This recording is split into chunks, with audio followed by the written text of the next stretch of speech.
Buenas tardes a todos. Sean bienvenidos a una sesión más del Seminario de Matemáticas Aplicadas. En esta ocasión tenemos el gusto de presentar al maestro en Ciencias Genaro Herrera. Él es maestro en Ciencias por la Universidad Autónoma de Nuevo León y estudió la especialidad en métodos estadísticos en el CIMAD Aguascalientes. Y en esta ocasión nos va a presentar un tema llamado Matemáticas Aplicadas a la Astrofísica.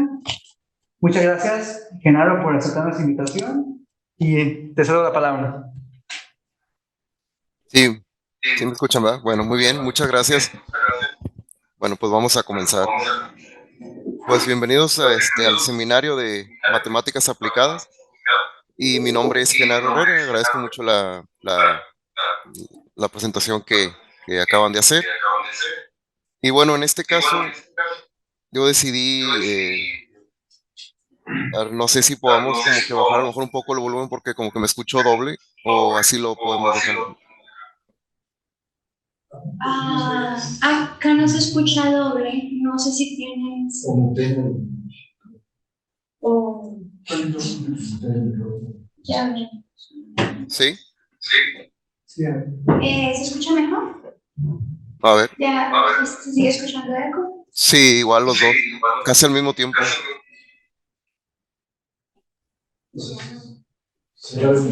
O igual a lo mejor bájale poquito el volumen de ahí de la compu y ya. Es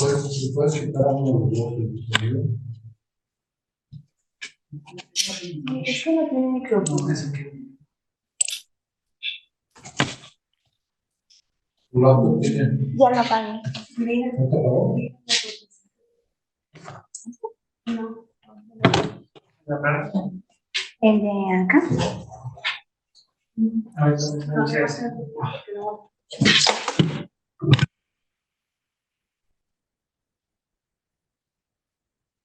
Sí, bueno.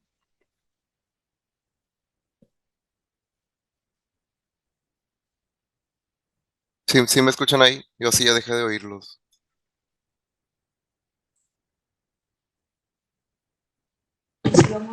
No se escucha. Sí, O ya. sigue el eco. Sí, ahora sí los escucho ya bien. Pero sigue el eco. O Sí, ya sí, mejoró. sí, un poco, pero igual, bueno, igual así le podemos dar. Vamos a intentar darle así. ¿Sí?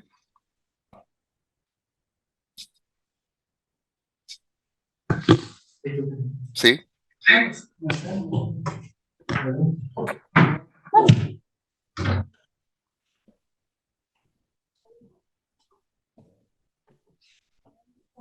Listo. Bueno, ahora sí comenzamos. Pues mi nombre es Genaro Herrera y pues yo estudié una ingeniería, ¿verdad? Ingeniería electricista de profesión, pero a lo largo de este tiempo ya, de hace un poco o mucho tiempo, como guste verse, pues me he acercado un poco más a los temas de la astronomía, de la astrofísica, por parte de la Universidad de Córdoba. Por ejemplo, ahí ha habido algunos entrenamientos y algunos cursos y algunos estudios que he hecho, muy buenos, se los recomiendo también bastante. Y pues también, de alguna forma, aquí en México hay algunas organizaciones que también se dedican al estudio de la astronomía. Algunos pues son de YouTube, ¿verdad? En este caso, pero otros también son de alguna forma más de la ciudad, como la Sociedad Astronómica de Monterrey. Es ahí donde yo soy miembro y pues he aprendido algunas cosas, bastantes cosas en esta formación paralela que llevo, ¿verdad? Que originalmente pues sí me formé a lo mejor como un poco más cargado a la ingeniería y a los métodos estadísticos o a la ciencia de datos aplicada a, pero también pues con una segunda formación ya como astrónomo aficionado. Y pues bueno, de alguna forma ya voy a empezar a una maestría también en astrobiología pronto, ahorita como en medio, como en junio y más o menos así. Entonces pues bueno, vamos a empezar ahora con el tema de hoy, que es pues básicamente las matemáticas aplicadas a la astrofísica, ¿verdad? O a la astronomía. Hay diferencias entre astronomía, astrofísica, cosmología, son diferencias abismales que a lo mejor no abarcamos, no podemos llegar a ver aquí en este seminario, pero nos vamos a quedar con la idea de que la astrofísica de alguna forma estudia no el origen del universo ni el fin, sino lo que contiene, ¿verdad? Lo que contiene y todas aquellas dinámicas que están aquí. que nos rodean, que rodean a la Tierra y a la Tierra misma, ¿verdad? Pero para ello se hace uso, en este caso, de principios físicos, pero pues no queda ahí nada más, sino que muchas de estas dinámicas pueden ser modeladas de forma matemática, ¿verdad? Y como vamos a ver a continuación con el tema en especial del día de hoy, porque las matemáticas aplicadas a la astrofísica son extensas, son muchísimas, yo voy a hablar de una en específico, que son las ondas gravitacionales. Ese es el tema que en este día yo voy a tocar con ustedes, ¿verdad? Otra vez, hay muchísimas aplicaciones, pero hoy voy a hablar de las ondas gravitacionales. Y entonces, estas dinámicas que tienen las ondas gravitacionales se pueden modelar matemáticamente, de hecho, siguiendo principios de la relatividad general de Einstein, ¿verdad? Entonces, estamos viendo de alguna forma, pues, no sé si ciencia de frontera, porque las ondas gravitacionales, pues, están estudiadas, lo que no está del todo todavía comprendido, ¿verdad? No es tanto el origen, sino lo que le llaman el fondo estocástico de ondas gravitacionales. Ahorita lo vamos a ver con calma todo, no nos vamos a adelantar ni vamos a brincarnos pasos. Entonces, pues cuando me contacté con el CIMAC, sí fuimos muy, muy claros en que el seminario, ¿verdad? Cuando me contacté con los organizadores, quedamos que el seminario, pues debería de ser de alguna forma un poco más divulgativo y a lo mejor quitando un poco esas complejas demostraciones, ¿verdad? Y que las personas que asistan, pues se lleven una idea general, pues del tema, ¿verdad? Entonces, por eso es que lo vamos a abordar de esta forma. Y pues la historia aquí comienza hace mucho tiempo, ustedes pueden ver la cantidad de años aquí, donde empieza esta historia de las ondas gravitacionales hace 1.300 millones de años, cuando apenas la vida aquí en la Tierra empezaba a ser, apenas empezaba a ver cianobacterias, o sea, la vida ni siquiera se había formado como la conocemos actualmente, la vida era apenas, les recuerdo, ¿verdad? En forma de pequeños microorganismos, pero muy lejos de nosotros, de la Tierra que en ese entonces ya estaba formada, pero todavía no tenía vida como la conocemos. Había dos entidades que se denominan agujeros negros, ¿verdad? Y estos agujeros negros, a ver si se ve el cursor, creo que sí.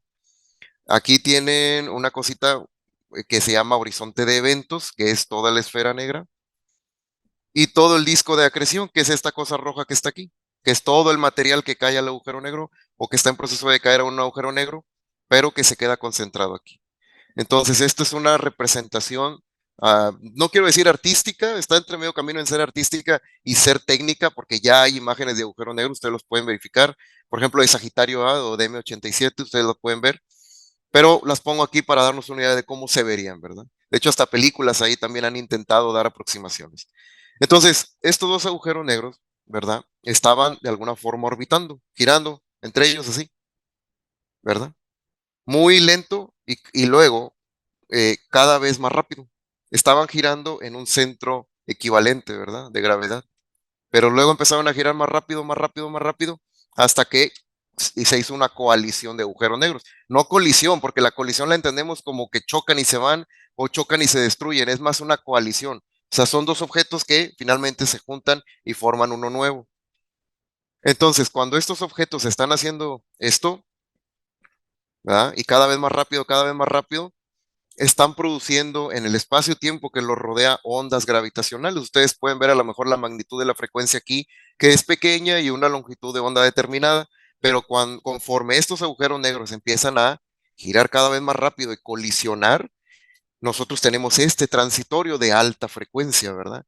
Pero no es una onda electromagnética, o sea, no es un campo eléctrico y magnético así perpendicular, el vector de Poynting así, no, no va ahí, es una onda gravitacional. Si es una onda, sí sigue los principios de una onda, pero estamos distorsionando de alguna forma el espacio-tiempo que rodea a ese agujero negro. Entonces ahorita lo vamos a ver con más detalle. Esa onda finalmente no nada más nace ahí, sino que nace ahí y se transmite a la velocidad de la luz, pues por el espacio, ¿verdad? De alguna forma. Y le llega a todos aquellos objetos astrofísicos que están, pues ya ni en la cercanía, ustedes pueden ver hace cuánto fue este evento, 1.300 millones de años, ¿sí? Fue 1.300 millones de años luz, ¿verdad? De distancia de nosotros. Entonces, estas ondas se propagan a la velocidad de la luz cerca de esta coalición de agujeros negros, pues la longitud de onda es pequeña, ¿verdad? Y muy lejos, pues la longitud de onda es más grande, entonces parece haber como un efecto Doppler. Si esto estuviera fijo, pues no hay efecto Doppler, ¿verdad? Si esto sí se estuviera moviendo, sí existe un efecto Doppler, un cambio aparente de la longitud de onda, de ondas gravitacionales que nos llega a nosotros en la Tierra. Pero les recuerdo, esto ocurrió cuando había cianobacterias en el planeta, no existían ni los simios, ni los dinosaurios, ni nada. Pero brincando un poco, en 1916, pues Albert Einstein formula sus teorías de la relatividad especial, en la cual se ha dejado a un ladito la gravedad, el efecto gravitatorio. Sí, claro, ha estado el tiempo, el espacio, incluso la fuerza electromagnética, ¿verdad? Como una de las cuatro fuerzas principales, pero la gravedad sigue ahí sin poder involucrarse, hasta que finalmente se logra más o menos involucrar en la teoría de la relatividad general y comprendemos que la gravedad ya no es como tal una fuerza, no es como decir la fuerza de gravedad aquí está y hace que caiga la manzana.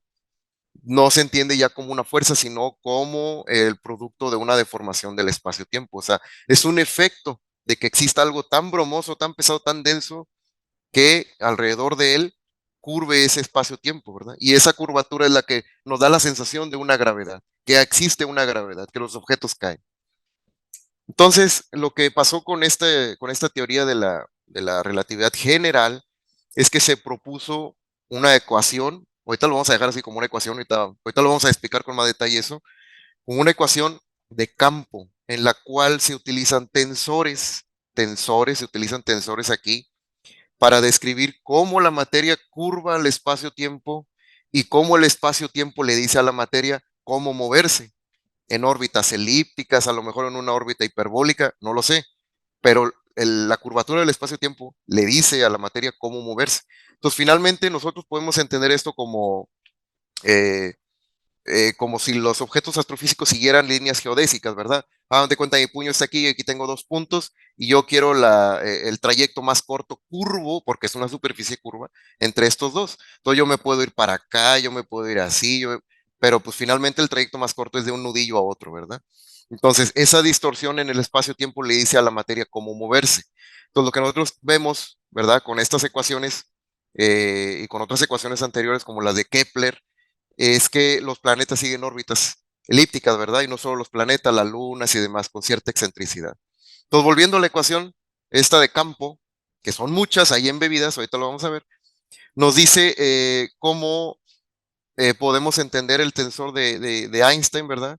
En función del tensor de curvatura de Ricci, en función de un tensor métrico, en función de una constante cosmológica que, en este caso, Einstein la agrega para evitar que el universo se expanda o se contrae. O sea, lo que él decía es, no puede el universo contraerse ni expandirse. O sea, el universo está fijo. Claro, desde la perspectiva de la Tierra creemos que está fijo porque en la noche salimos y vemos las estrellas en su lugar. No parece inflarse, no parece extenderse, no parece que se haga más grande, ¿verdad? Pero la evidencia nos dice que sí, que en el espacio entre dos puntos sí se está haciendo, sí se está abriendo, ¿verdad? En este caso. Entonces, por eso se agrega esta constante cosmológica. Ustedes pueden ver incluso la historia y le llaman como la mayor metida de patas, sí le llaman, ¿verdad? Yo no fue invento mío. O el mayor error de Einstein, digo. Es parte de la historia, ¿verdad? Es parte también de los antecedentes. Involucra la constante de gravitación universal, la velocidad de la luz y un tensor muy importante de energía-momento. Y este tensor de energía-momento, de alguna manera, nos está involucrando la masa, o sea, la cantidad de movimiento, la masa y la energía, ¿verdad? Y entonces, ¿por qué tensores? Es una pregunta que en su momento también, en un curso que llevé, decía, bueno, ¿y por qué tensores? ¿Por qué ver la relatividad o por qué ver estas ecuaciones de campo como tensores y no como otra aproximación? ¿Por qué hacemos uso de esta herramienta? ¿O por qué lo aproximamos así, mediante tensores y no otra cosa? Entonces, una de las cosas que tienen como ventaja los tensores, pues es que nos permiten mapear muchas propiedades físicas, ¿verdad? O sea, no nos quedamos con tres o con dos, podemos meter hasta cuatro. Y de hecho, estos son cuatro, espacio-tiempo, o sea, X, Y, Z y tiempo. Son cuatro, ¿verdad? X, Y, Z y tiempo. Entonces usted necesita la posición y el tiempo de alguna forma para describir las órbitas, para describir los movimientos de estos astros, de estos objetos astrofísicos, ¿verdad? Cuando digo objeto astrofísico, es para resumir, no voy a decir, por ejemplo, lunas, planetas, nebulosas, simplemente lo dejamos como objetos astrofísicos, ¿sí?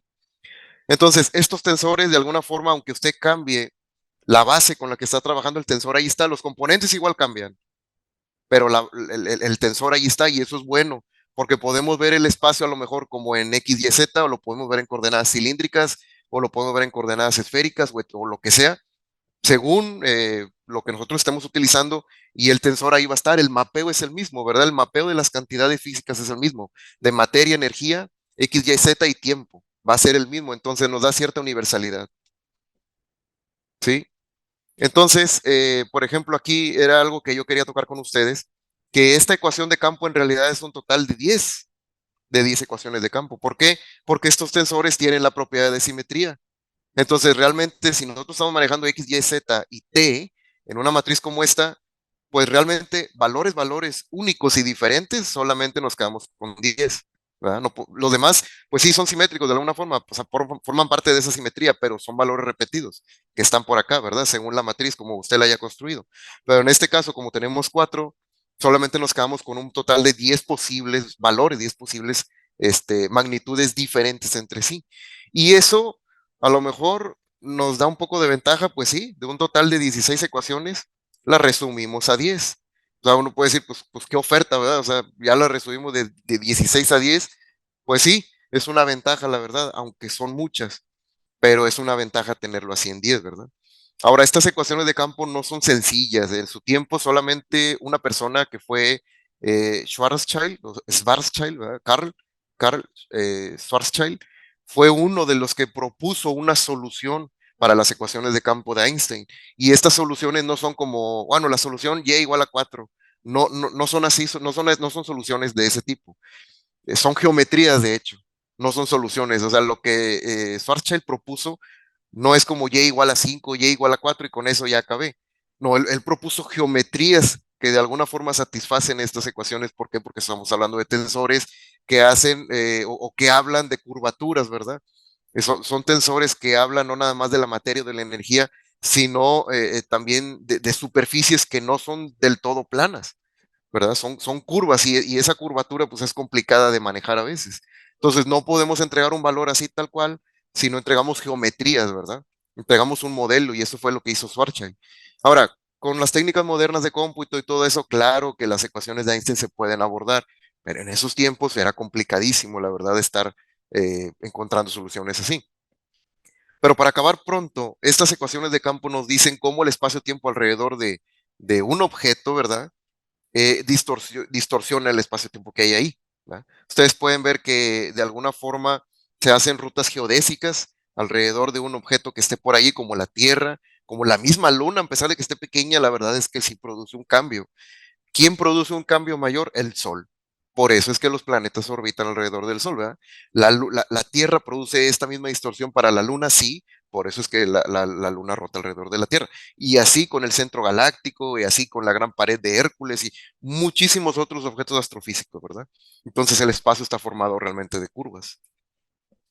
Entonces, ¿qué tiene que ver esto con las ondas gravitacionales? Ahorita ya vamos a llegar. Resulta que, no sé si se acuerdan del principio de la historia, que había dos agujeros negros por ahí, ¿verdad? Que al momento de tener una danza muy violenta generan ondas gravitacionales demasiado violentas, demasiado grandes, ¿verdad? Nos llegan hacia nosotros, pero de alguna forma, si nos llegan, debemos de detectarlas. O sea, ¿cómo las podemos detectar? ¿Cómo las medimos? ¿Cómo las cuantificamos? Entonces hay dos detectores. Hay un detector que se llama detector LIGO, que está en Livingston, y un otro en Luisiana, los dos en Estados Unidos. Y estos detectores de alguna forma hacen uso de interferómetros eh, para detectar de alguna forma, vamos a decirlo así, disparidades en la fase y en la amplitud de láseres que van de un lado a otro. Ahorita lo vamos a ver. Es este, ¿sí? O sea, aquí en esta cajita se disparan láseres para acá y para acá. Y luego regresan, miden 4 kilómetros, regresan. Y si no hay una distorsión del espacio-tiempo, pues el láser como viene va y hay una anulación, ¿verdad? O sea, va una fase hacia arriba, una cresta y la otra cresta hacia aquí, pues se anulan. Pero cuando existe una deformación en el espacio-tiempo, estos brazos se alargan y se acortan. Parece imposible, parece raro, pero eso es lo que ocurre. Estos brazos de 4 kilómetros se hacen más grandes y luego más chicos, más grandes y luego más chicos. ¿Por qué? Porque se está deformando el espacio-tiempo. Entonces eso hace que ya el láser que usted envíe y que usted traiga aquí de regreso, pues no coincidan en fase y en amplitud, ¿verdad? Esas diferencias son las que nos ayudan a detectar que hay una onda gravitacional pasando. Igual no nos metemos tanto en detalles, aquí hay una ecuación que nos describe la amplitud de la deformación con base en una serie de parámetros. Vean ustedes cómo seguimos de alguna forma hablando de ondas, porque tenemos una función coseno aquí y hay un desplazamiento, ¿verdad? Ahora, ustedes pueden decir, bueno, ¿y qué tanto se alarga? Porque yo no me siento alargado y nunca en mi vida he visto cómo el patio de mi casa se hace más largo o más pequeño. Eso es muy cierto. Existe un alargamiento de 10 a la menos 15 metros. O sea, casi casi como el radio de un protón o escalas atómicas. Eso es lo que se distorsiona el espacio-tiempo, ¿sí? Pero es importante y sí ocurre.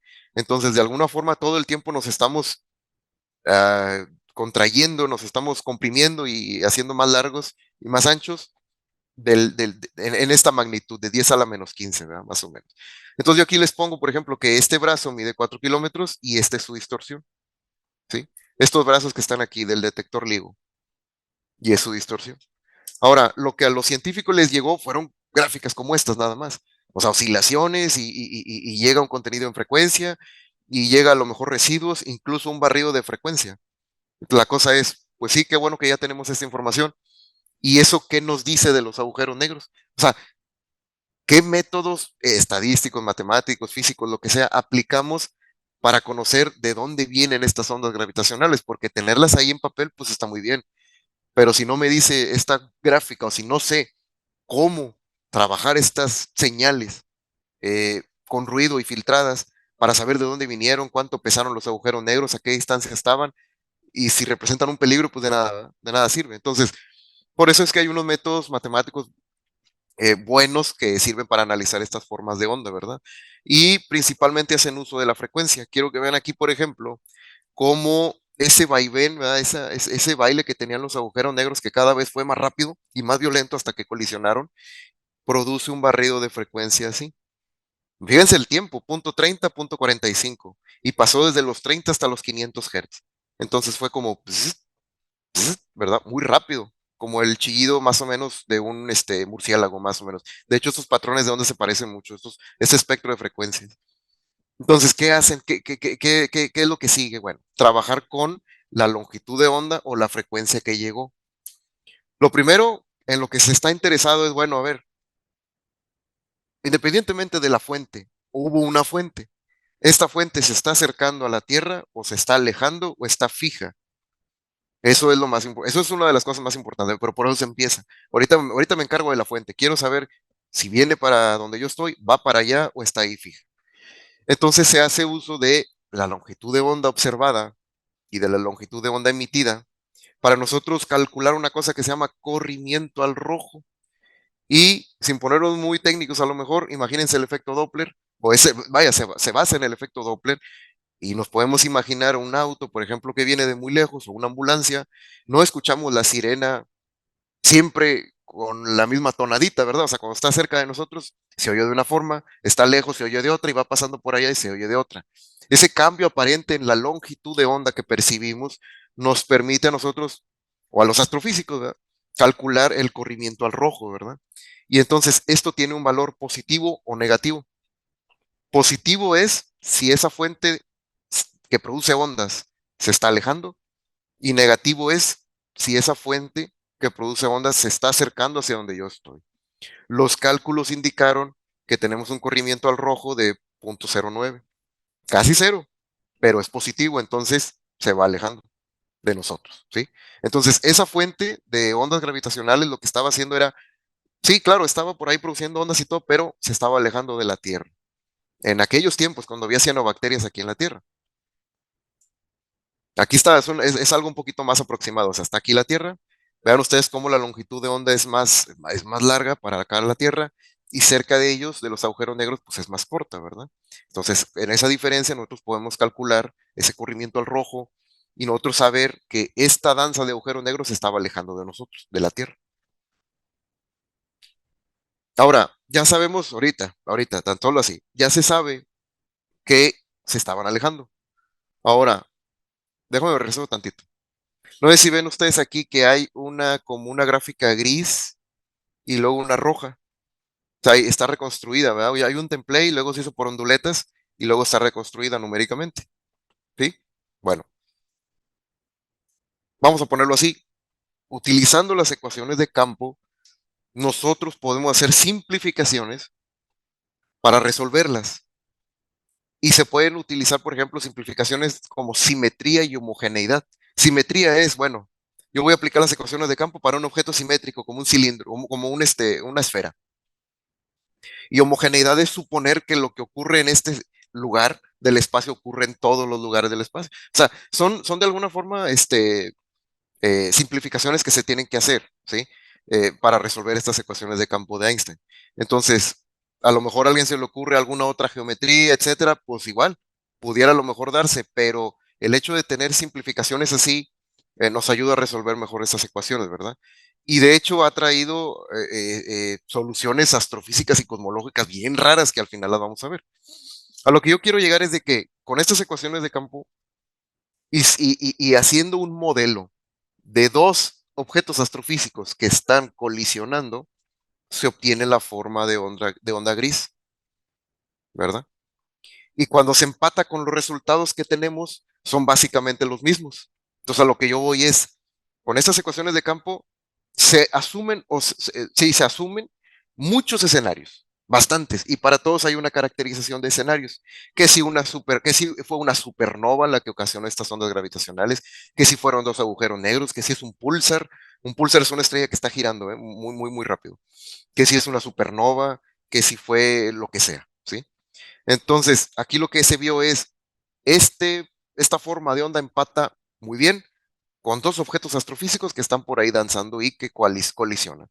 Sí, se hace una coalición.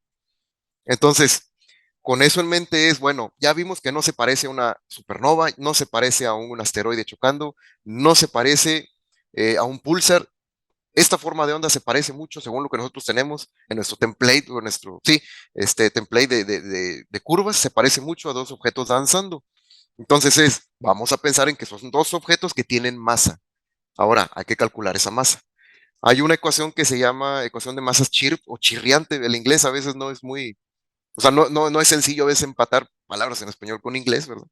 Pero esa se llama ecuación de masas chirp para un sistema binario, pues son dos. Y aquí ustedes lo que hacen es calcular este sistema de masas equivalente, ¿verdad?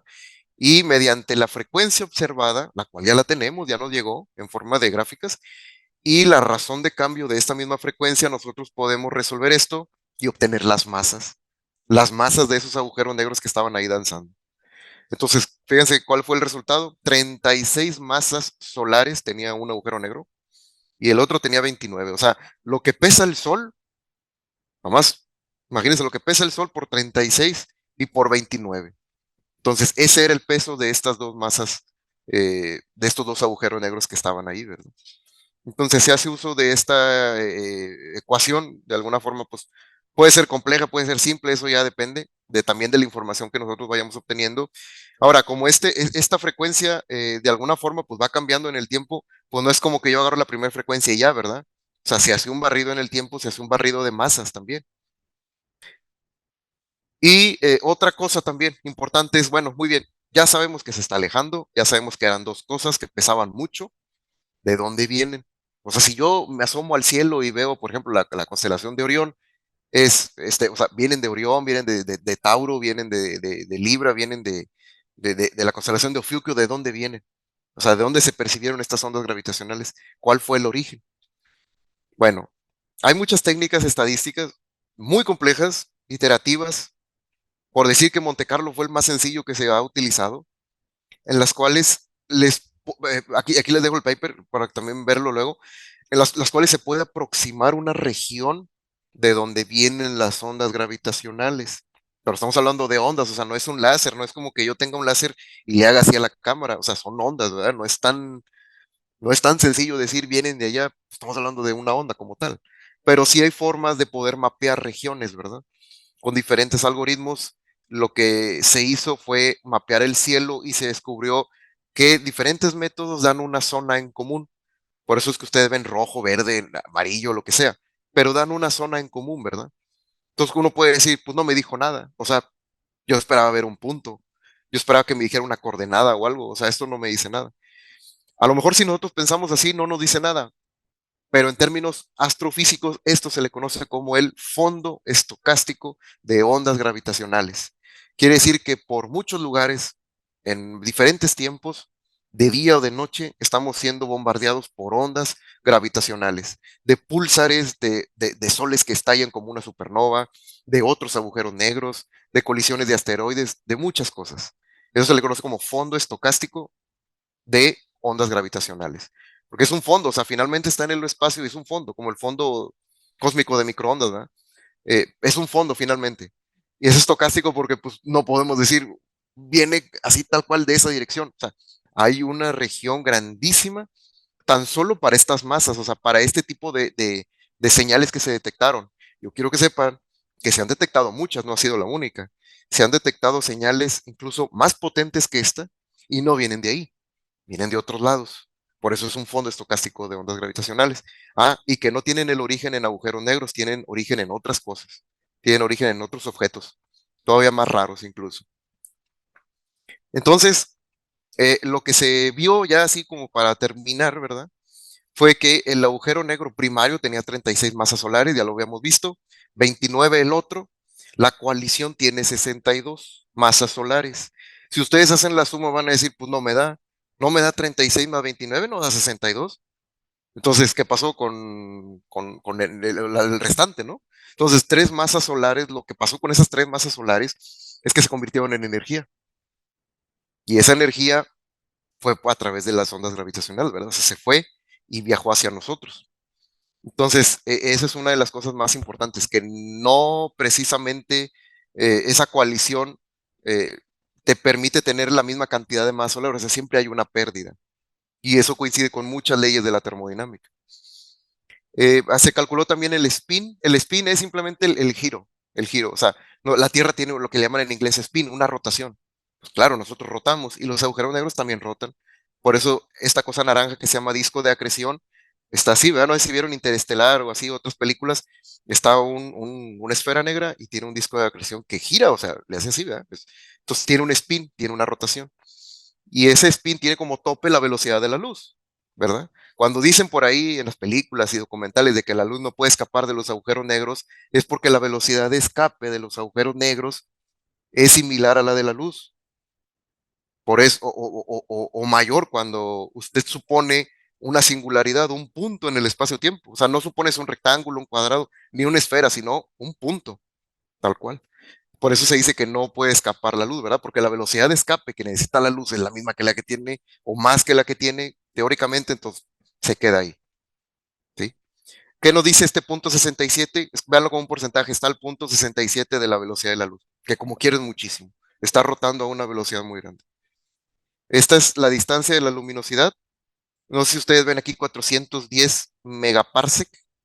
Parsec es una unidad de la astrofísica, de la cosmología, para no utilizar años luz y está relacionada de alguna forma con mediciones de paralaje, o sea que si yo tengo una estrella por aquí, ¿verdad? Y si me muevo, la veo desde otro punto, pues yo debo de tener de alguna forma una certeza de que la estrella está ahí en la misma dirección, pero con un error de paralaje pequeño.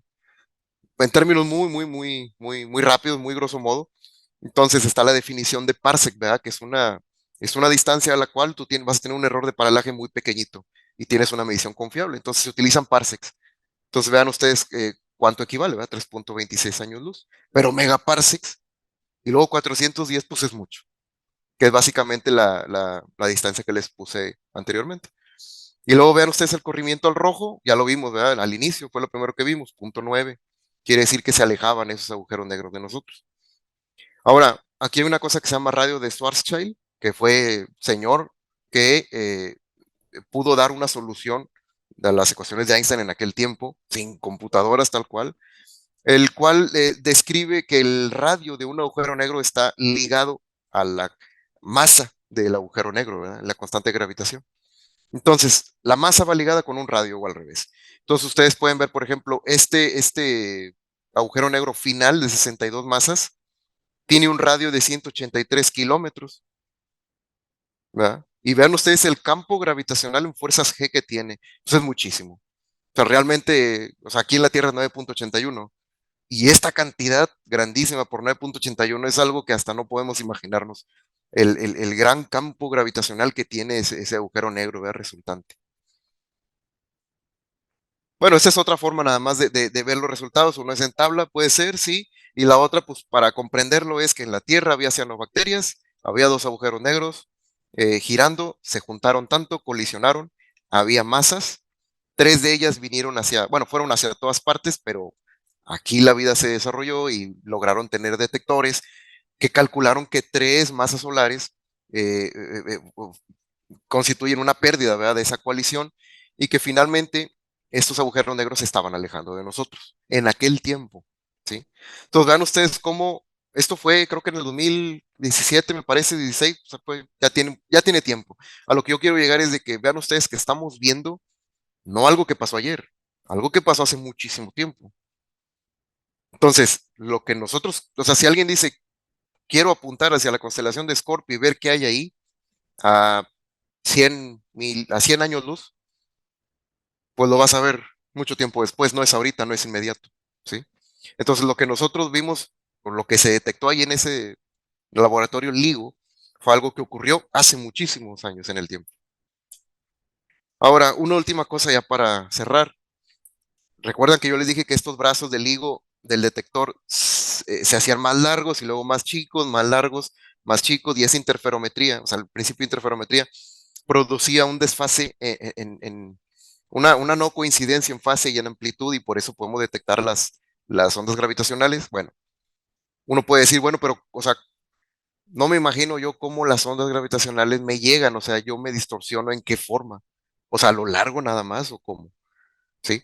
Entonces, las ondas como tal tienen polarización. Las ondas electromagnéticas tienen polarización. Las ondas gravitacionales también las tienen. Y es una polarización cruz y polarización más, le llaman más y cruz. ¿Por qué? Vean la Tierra cómo está, imagínense lo que es esta pulsera, ¿verdad? Se le conoce como anillo de masas. O sea, en la astrofísica se le conoce como anillo de masas. Y véanlo véanlo como es la circunferencia de la Tierra. O sea, aquí está el polo norte y el sur. Entonces se le llama polarización cruz porque cuando pasa por la Tierra le hace así, eh, así, ¿verdad? Y luego, así, lo para acá y luego para acá. Así, como una cruz, estaba formando una cruz. Y se le conoce polarización más porque le hace así para arriba y para abajo, para arriba y para abajo. O sea, haciendo como un símbolo más, ¿verdad? Cuando uno suma números así. Entonces, eso es lo que pasa realmente con la Tierra. Las simplificaciones nos dicen, está complicado evaluar una circunferencia, velo como un anillo de masas, como este, ¿verdad? Como una pulsera así, ¿verdad? Como una liga. Pero finalmente nos da una aproximación muy buena de cómo es que a la Tierra le están llegando estas ondas y todo el tiempo nos estamos deformando. Ahora, no solamente existen agujeros negros en el espacio, yo quiero que sepan, hay muchas otras cosas que existen allá. Ahora, ya para terminar, la teoría de la relatividad bueno, está ahí, son ecuaciones, ¿verdad? Schwarzschild propuso una geometría para poder satisfacer estas ecuaciones. Pero esa geometría nos dice que si suponemos un objeto esférico muy pequeño, lo que vamos a obtener es un campo gravitatorio muy grande, enorme, gigantesco, ¿sí? Que de alguna forma las leyes físicas se cumplen en toda la periferia, pero aquí en el centro ya no, en la singularidad ya no. Eso en su tiempo teóricamente quedó como, bueno, pues si no se cumple las leyes físicas en esa singularidad, pues ponlo como un agujero negro, o sea, es un agujero negro en la teoría, es un agujero negro en la solución. Pues hay que se quede como un agujero negro, como algo que no se sabe. Eso quedó en su tiempo. Después, con evidencia, ¿verdad? Y haciendo uso de equipo, pues, de la radioastronomía y telescopios ya un poco más sofisticados, e incluso modelos, ¿verdad? Y otros científicos también, no nada más es Einstein, yo nada más sí les quiero decir, hay muchísimos otros, hicieron uso de esta tecnología y de matemáticas para decir, es que no es nada más teoría, sí existen objetos que no los veamos es otra cosa. Pero sí existen objetos que podemos llamarles si quieres agujeros negros, que sí están afuera, que sí son colosales y que sí, vamos a ponerlo así, se tragan la luz, pero dejan alrededor materia, ¿verdad? La materia de objetos astrofísicos que han consumido la dejan así, alrededor en el disco de acreción. Entonces, fue una solución de las ecuaciones de campo. Otra era de que, bueno, si el universo se está expandiendo, y cada vez lo hace, o sea, lo que está más lejos lo hace con un ritmo más acelerado, nosotros podemos ver hacia atrás y decir, pues sí, pero antes todo estaba junto, ¿verdad? Y o sea, existieron una serie de postulados que decían, pues si antes estaba junto todo, las cuatro fuerzas fundamentales estaban también juntas, la nuclear débil, la fuerte, el electromagnetismo y la gravedad, en un origen, en un Big Bang, ¿verdad? Entonces, vamos viendo de que estas ecuaciones de campo nos llevan a una cosa, a otra, nos llevan a ciertos postulados como que mientras más rápido te muevas en el espacio, más lentos va el tiempo, en la relatividad especial, a que la velocidad de la luz permanece constante, a que, por ejemplo, el tiempo va más despacio en objetos sumamente pesados y que la gravedad, pues es solamente, lo que entendemos por gravedad es el efecto de la curvatura del espacio-tiempo, ¿sí? ¿Por qué? Porque mediante tensores nosotros podemos ver de que si nosotros dejamos de ver el espacio y la gravedad separadas y los ponemos en una sola entidad, nosotros vemos que se hace más grande, o sea, que la magnitud de repente se alarga y de repente se hace más pequeña, ¿verdad? En presencia de objetos muy masivos, como el Sol, como un agujero negro, como una nebulosa, como la misma Luna también, porque hay satélites orbitando la Luna, hay satélites orbitando la Tierra, ¿verdad? Entonces, todos esos objetos producen deformaciones, líneas geodésicas en las cuales los objetos caen y se mantienen ahí, ¿sí? Entonces, esto que vimos de ondas gravitacionales es solamente una solución de las ecuaciones de campo. Realmente hay muchas otras implicaciones, muchas otras cosas que a lo mejor tú dices, pues es que es raro, digo, yo nada me salgo y veo las estrellas y no veo más allá de estrellas. Puede ser por la escala que tenemos nosotros, ¿verdad? Pero esa ausencia había un dicho muy bueno, esa ausencia de evidencia no implica la evidencia de ausencia, ¿verdad? De que es que como no lo veo, no hay. Estamos cayendo en un positivismo al máximo, ¿verdad? Entonces, pues bueno, esto ya realmente ya con eso se acaba la participación mía de aquí de la ponencia. Yo nada más quería terminar con una filmina en la cual, si ustedes están interesados en participar en proyectos del índole de la astrofísica, de la astronomía, de la aeronáutica, de la cosmología o la astrobiología, lo que sea, quiero que sepan que se puede hacer y que estos proyectos son multidisciplinarios, no son exclusivos de los ingenieros que hacen los satélites, no son exclusivos de los biólogos que de alguna forma están recopilando a ver qué muestras bacterianas trajeron o a ver si no se llevan algo allá en una de esas misiones. No es algo puramente del físico, o sea, se los digo porque he estado cerca de ellos y hay matemáticos, hay ingenieros, hay biólogos, hay gente de robótica, hay físicos, claro que hay astrofísicos, claro que hay astrónomos y mis respetos para ellos, ¿verdad? Porque sí los hay, pero finalmente son proyectos multidisciplinarios. Entonces, no quedarnos con que, pues es que yo soy matemático, o por ejemplo, pues yo soy ingeniero, pues ¿qué tengo que andar haciendo ahí? A lo mejor y no es mi tema, no sé cómo participo, no sé ni dónde entrarle, ¿verdad? Y yo quiero que sepan que sí hay, y que sí hay algunas entidades y algunos proyectos como Polímele, por ejemplo, 2024, acá está abajo, que es una ocultación que va a hacer y lo organiza la UNAM, pero la del campus de Ensenada, me parece. Y solicitan, o sea, está la convocatoria a las personas que se interesen por el espacio a colaborar con ellos para la ocultación de una estrella, me parece que en Leo, me parece, en la constelación de Leo. Hay una ocultación que va a haber, o sea, la ocultación es, aquí viene una estrella y una ocultación es un asteroide pasa, ¡pum!, muy rápido por ahí. Es como un eclipse, pero muy rápido, ¿verdad? También está Lynx, ¿verdad? Que es el proyecto Colmena, que hace poquito, bueno, pues fueron y demás, estuvo muy interesante este proyecto, el de Lynx, que es de Colmena. También hay algunos proyectos de la NASA, bueno, aquí Colmena 2, JAXA. Quiero que sepan también que no nada más está la NASA, o sea, también está JAXA, que es de Japón, la ESA, que es de Europa, Roscosmos, que es rusa, la ISRO, que es de India, y también tenemos la Agencia Espacial Mexicana, ¿sí? Que si uno se mete ahí a la página, hay convocatorias, hay proyectos que también en los cuales uno puede participar, a veces son de corto tiempo, lo que sea, pero hacen un llamado, ¿verdad? Realmente a personas de robótica, de electrónica, matemáticos, a físicos, astrónomos, obviamente, eh, astrobiólogos y demás. Entonces, pues bueno, o sea, yo quiero que sepan de que si les gusta este tema, no nada más hay ondas gravitacionales, ¿eh? No, o sea, hay un montón de cosas y no nada más existen las matemáticas para calcular esto, hay muchas otras matemáticas y sobre todo una que tiene un peso grandísimo es la ciencia de datos eh, para caracterizar este tipo de cosas porque no nos podemos quedar con lo primero que nos llega. De hecho, a lo mejor ya no lo puse aquí, pero en el laboratorio LIGO siempre están haciendo simulacros. Siempre simulacros, simulacros de ondas gravitacionales, de que llegan ondas, ¿verdad? Pero son simulacros, o sea, no son reales.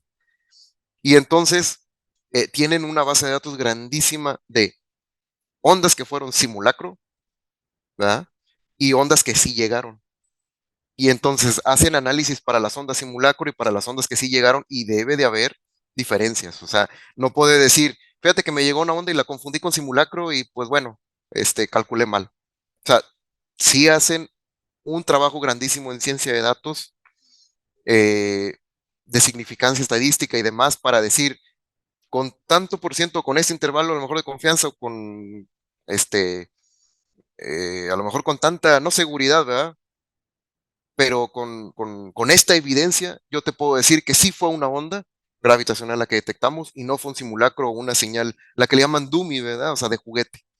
Entonces, la ciencia de datos, el procesamiento de señales, el cálculo tensorial ya lo vimos, el álgebra diferencial, la modelación matemática de sistemas físicos, de sistemas dinámicos también, siempre se utilizan y no porque ya sepamos que las órbitas de los planetas o de ciertos objetos sean elípticas, es como que, bueno, ya no hay nada más que descubrir.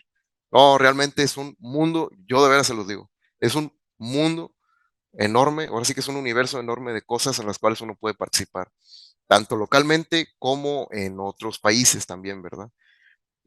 Sobre todo, a lo mejor ustedes los que están ahí en la sala son matemáticos, ¿verdad? Son más matemáticos y tienen de alguna forma una participación muy general en diferentes aspectos, ¿verdad? O sea, yo, por ejemplo, cuando estudié la especialidad en ciencia de datos, pues que había para la industria, para bioestadística, ciencias sociales y no sé qué tantas cosas más. Entonces, ciencia de datos, ¿verdad? También. Pero lo que a mí me cautivó mucho es cómo el pensamiento matemático es aplicable a la ciencia de datos, a las ciencias sociales, a la bioestadística, a la astrofísica, a las matemáticas industriales, ¿verdad? Complejas o no complejas, eso ya es muy discutible, pero se tiene una generalidad muy grande, porque se habla por no sé si llamarlo lenguaje, ustedes me corregirán a lo mejor, pero sí se puede participar, ¿verdad? Porque sí se requiere ese tipo de técnicas que a lo mejor otras personas pues, son muy buenas en robótica y lo que ustedes quieran, pero a lo mejor no podrían, ¿verdad? Estimar un modelo o llevar a cabo una limpieza de datos masiva o técnicas a lo mejor que resulten mucho más efectivas para modelar una dinámica, ¿verdad? Y eso pues sí se tiene en el ámbito matemático.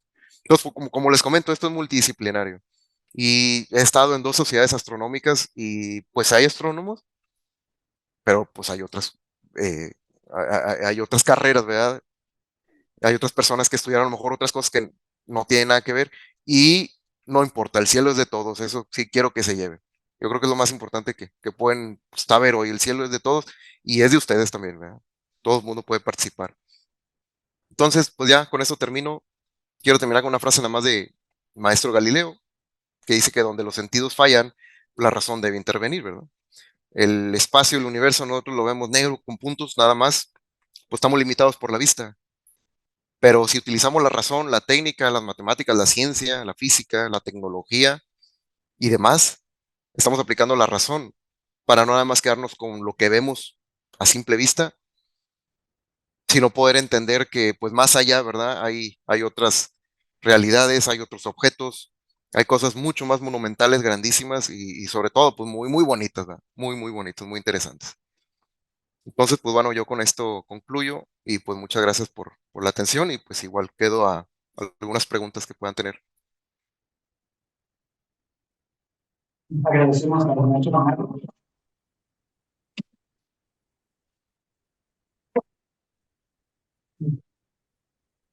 Yo prendí la compra.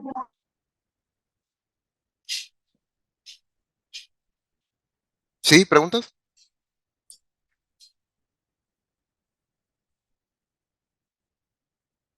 Me parece, bueno, es que estar en mute, o sea, en silencio, no los oigo, o a lo mejor es mi micrófono.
Sí. ¿Nos escuchas? Hola, sí, lo dejé de escuchar un momentito. Ok, sí. ¿Alguien tiene alguna pregunta? Ubencio. Buenas tardes, gracias por tu plática. ¿Me escuchas bien? Sí, se escucha bien. Perfecto. En tu plática me quedó una duda porque hace tiempo estuve trabajando en cosas, bueno, en la lectura de este tipo de diagramas, pero aunque entendamos que tenemos cierto catálogo diciendo que tenemos un diagrama de tal cosa, ese diagrama significa algún sistema binario supermasivo. En la actualidad, porque eso ya pasó hace unos 10 años que dejé eso, en la actualidad existen técnicas que me digan que aparte de que es un sistema binario, como por ejemplo el que tú acabas de poner, que son dos agujeros negros que se están consumiendo uno al otro, se puede caracterizar que sea otra cosa.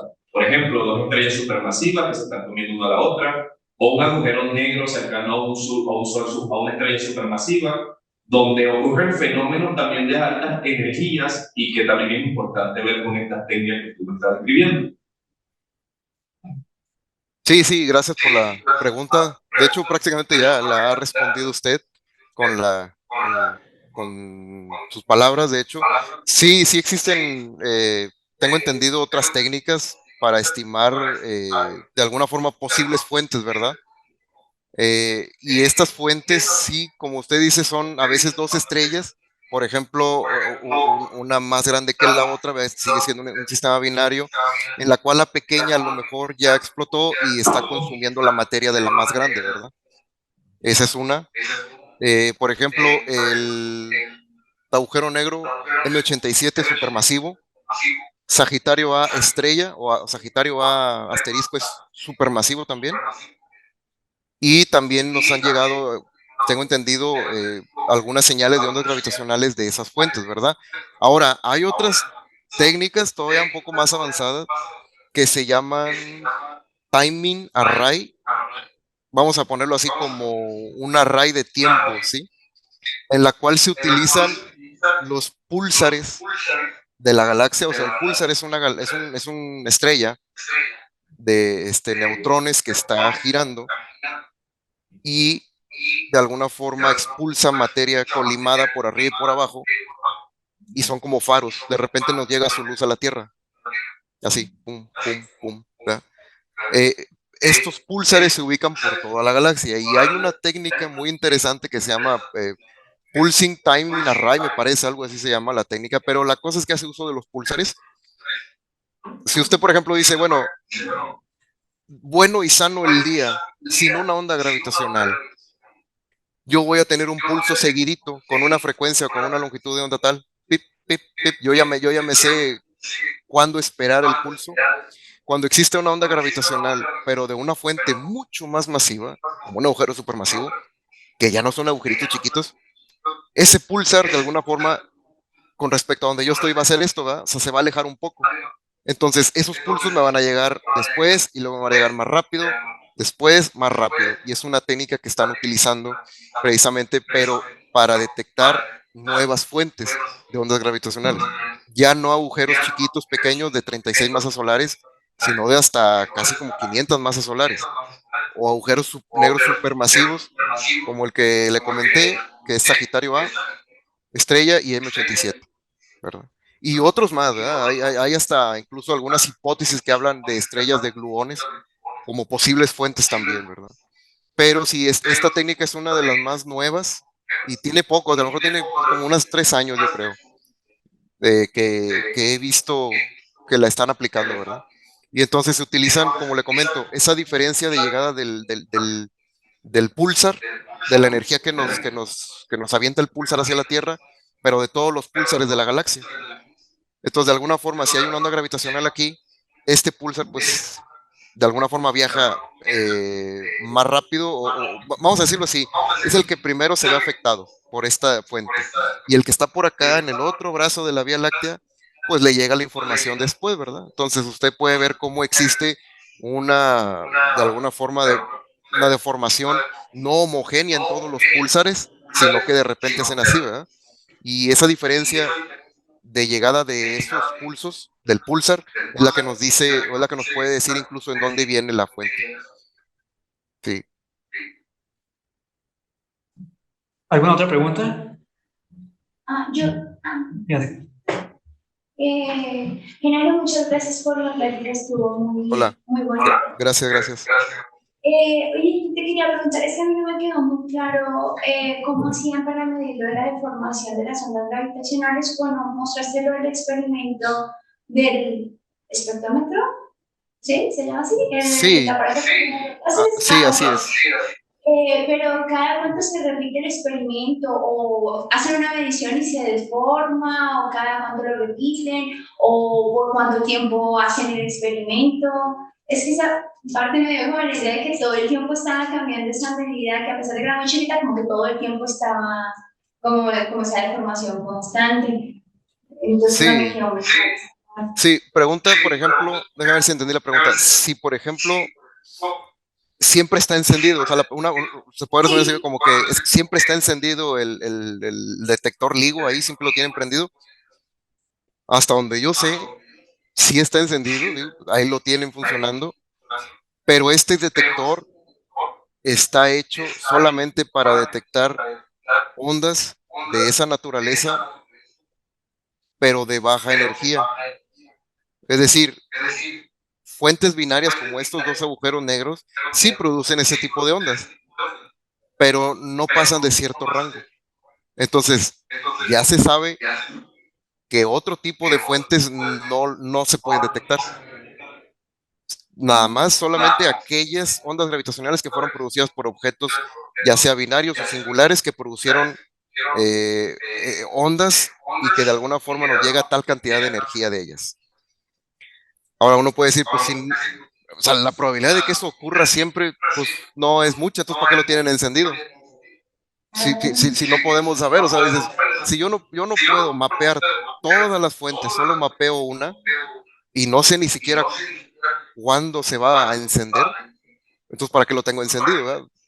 Pero es que también estamos en una contradicción de que precisamente como no sabemos y como tenemos un fondo estocástico de ondas gravitacionales, aún y de esas fuentes, pues conviene hacer un muestreo constante, constante, constante, constante, ¿sí? Entonces sí tienen encendido ese detector. Claro, hay veces en las que no se ha detectado nada. Tengo entendido de que creo que hay alrededor de 50 señales que han llegado y la mayoría han sido de objetos binarios que giran, que rotan. No todos son agujeros negros, algunos sí son estrellas binarias, ¿verdad? Que colisionan. Pero sí está como tal ahí trabajando. Sí hacen simulacros, según lo que yo he conocido, o sea, meten como señales juguete y de alguna forma se tiene que discriminar de entre señales juguete a señales que ya nos llegan. Y esas señales que ya nos llegan, pues no son del todo limpias, ¿verdad? Como las de juguete, vamos a ponerlo así. Ya tienen un poco más a lo mejor de contenido en frecuencia dentro de la misma señal, ¿sí? Entonces, es así como lo trabajan.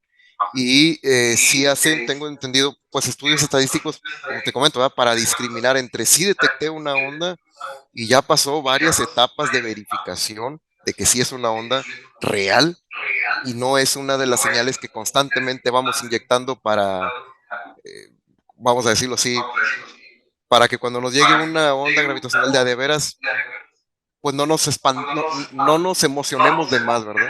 Porque todo el día están censando, ¿sí? Todo el día se está censando, todo el día se está analizando y todo el día se está detectando de que sí, pues esta era una onda gravitacional de juguete de las que aleatoriamente estamos nosotros produciendo aquí. Ahora uno puede decir, bueno, ¿y que la Tierra no se mueve con, por ejemplo, con terremotos o algo así? ¿No pudiera pasar de que muevan el brazo? Ahí ya interviene un poco más como de diseño estructural. Y tengo por entendido, y búsquelo, ahí está un video muy bueno, que utilizan un péndulo o una estructura que es un péndulo cuádruple, ¿verdad? Utilizan ese tipo de estructura. Entonces, utilizan también una cámara de vacío y unos amortiguadores pues grandísimos, ¿verdad? Para que de alguna forma esas vibraciones de la Tierra naturales, porque la Tierra tiene una vibración natural, no estén de alguna forma afectando ¿cómo decirlo? El rango de detección del sensor. Claro, el sensor tiene una zona muerta, ¿verdad? O sea, energías pequeñas, pues no las va a detectar. Energías muy grandes, pues no las va a detectar. Solamente un rango, ¿sí? Y completando nada más tantito, no es nada más un detector, son dos. Entonces, si hay una onda gravitacional que llega al detector A, a esa misma onda debe de pasar al detector B, con un delay, obviamente, ¿sí?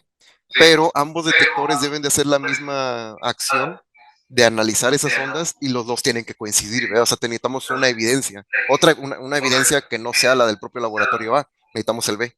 Pues uno está, me parece que en Luisiana y el otro en Livingston. Entonces es otro método que tenemos para protegernos de decir si estamos calculando, si estamos detectando realmente una onda. Y esas 50 señales que dices, más o menos en cuánto tiempo se detectaron. Ah, sí. A ver, podemos ver la señal si quieres aquí. Son de punto 30 más o menos a punto 43, punto 45 para dejarlo muy cerrado. Entonces, en este tiempo pequeño, punto 30 segundos hasta punto 45 segundos, se detectó un transitorio, ¿verdad? Este transitorio, este de aquí, rápido. Entonces, lo que pasó es que había una onda, ¿verdad? Con cierta frecuencia y esa frecuencia pues, se fue haciendo de alguna forma longitud de onda más pequeña, más alta la frecuencia, ¿verdad? Y eso fue lo que duró la onda. Al menos esta, ¿verdad? Hay un montón grande ya de otras ondas que ya han sido detectadas que duran un poco más, a lo mejor duran un poco menos. Gracias. Pues agradecemos a nuestro Genaro. Sí, gracias, gracias. Muchas gracias a ustedes. Y los esperamos la siguiente semana en otra sesión de seminario de aplicadas. Muchas gracias por la asistencia. Hasta luego, Genaro. Muchas gracias. Hasta luego, que estén muy bien. Saludos. Gracias. Hasta luego, que estén muy bien. Hasta luego, hasta luego. Tengan un bonito día. Gracias.